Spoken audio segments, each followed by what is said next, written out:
राष्ट्रवादी शरदचंद्र पवार पक्षाच्या विलिनीकरणाच्या चर्चा सुरू झालेल्या आहेत। यावर निलेश लंके यांनी प्रतिक्रिया दिलेली आहे।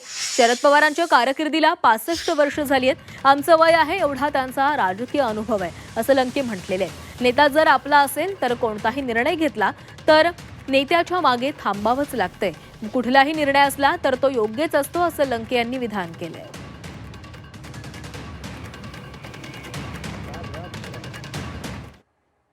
त्या संसदीय कारकिर्दीला 65 वर्ष पूर्ण झाली। 65 वर्षाच्या कारकिर्दीला सुरुवात झाली आहे। आमचं जेवढं वय नाही तेवढा पवार साहेबांचा राजकीय अनुभव आहे। त्यामुळं एखादा अनुभवाचा ज्या माणसाने राज्य असू देशाच्या वेगवेगळ्या पदावर वेगवेगळ्या खात्यावर महत्त्वाची भूमिका बजावली, असा जर आपल्या पक्षाचा नेतृत्व नेता असेल तर त्या नेत्याने कुठला जरी निर्णय घेतला तर नेत्याच्या निर्णयाशी आपण सहमत राहायचं। असं शेवट आपला अनुभवापेक्षा त्यांचा अनुभव त्यांनी अनेक उन्हाळे पावसाळे पाहिलेले असते, त्यामुळं त्यांचा कुठला जरी निर्णय असला तो योग्यच असतो। त्यामुळे हा विश्वास कार्यकर्त्यांनी नेहमी नेत्यावर ठेवला पाहिजे।